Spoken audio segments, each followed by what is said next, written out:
kita mencintai bangsa kita dengan Islam dan kita berusaha mempersatukan Indonesia ini dengan Islam.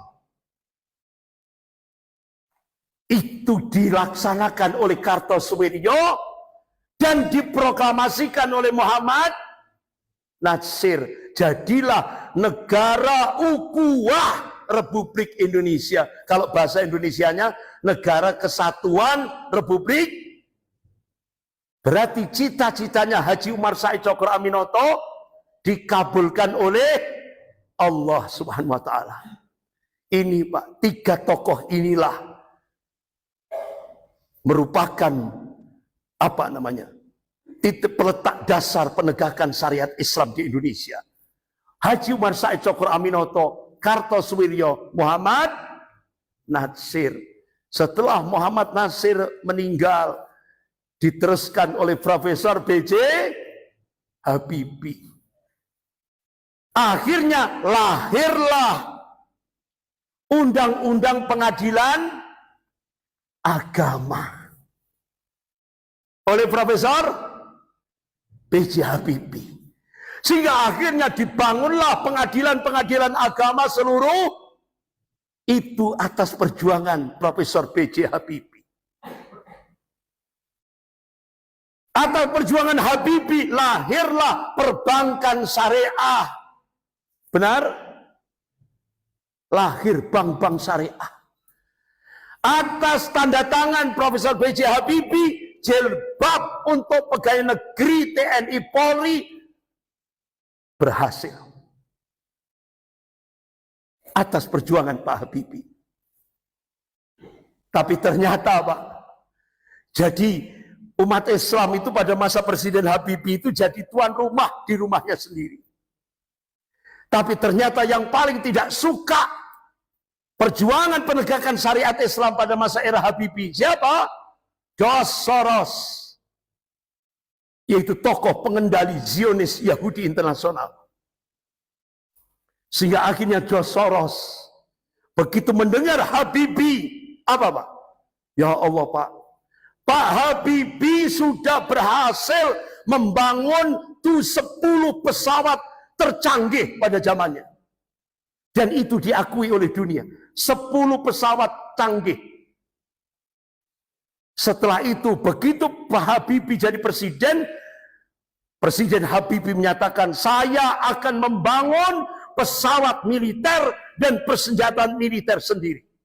Disitulah akhirnya tokoh Zionis internasional George Soros sangat tidak suka. Itu membahayakan Zionis Yahudi. Akhirnya pengkhianat-pengkhianat bangsa diundang ke Singapura. Ayo hancurkan Habibie.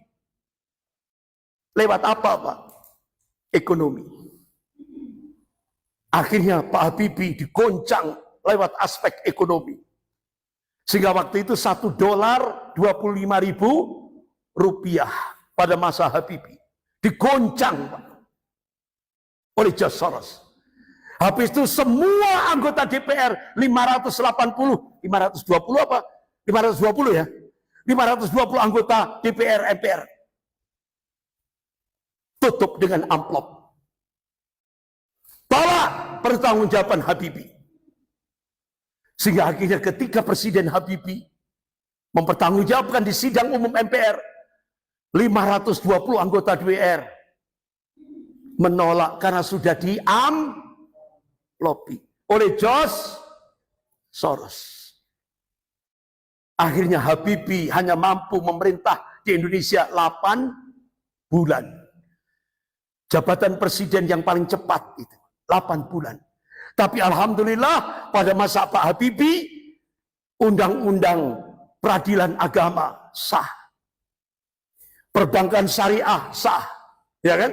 Semuanya sah. Pokok hal-hal yang berkenaan syariat Islam sah semuanya. Tapol-tapol politik Islam dikeluarkan oleh Habibie. Tapi ternyata tokoh kafir saat dunia ini, George Soros, tidak ingin. Jadi yang diinginkan oleh George Soros itu Pak, yaitu model Bude. Terus habis itu sebelum Bude kan Gus Dur waktu itu, habis itu Bude, habis itu model Pak Mulyono. Dan sebenarnya yang diharapkan oleh Cina itu yaitu Gibran. Itu yang paling diharapkan. Dan bapak-bapak, ibu-ibu tahu sendiri kan? Ya kan? Ternyata ketika di Singapura itu dia bukan sekolah. Jadi yang diinginkan menjadi orang penting di Indonesia itu model Gibran, itu yang diinginkan oleh musuh-musuh Islam. Itu. Bahkan belum apa-apa, kata Kaisang, Gibran sudah menyiapkan tim tim kudeta terhadap Prabowo. Ini belum diangkat. Jadi Gibran sudah menyiapkan tim untuk melakukan kudeta terhadap Prabowo. Berarti yang diinginkan oleh musuh-musuh Islam adalah Gibran. Tapi insya Allah, Pak, Allah tegaskan dalam surah Al-Fat ayat 23 itu, A'udzubillahi minasyaitonirrajim, sunnatullahi allati qad khalat min qabl wa lan tajida sunnahi tabdila. Kata Allah, sunnatullah itu sudah berlaku sejak dulu dan kalian tidak akan melihat perubahan akan sunnatullah. Artinya apa? Allah tegaskan sejarah akan berulang. Dulu pasca G30 SPKI, ABRI dan umat Islam bersatu melawan komunis. Nah, ABRI di sini adalah RPKAD. Benar? Yang dipimpin oleh Sarwo Edi Wibowo. Nah, RPKAD itu sekarang jadi apa? Jadi apa? Kopassus. Nah, sekarang yang mau dilantik? Nah, berarti insya Allah sejarah akan berulang.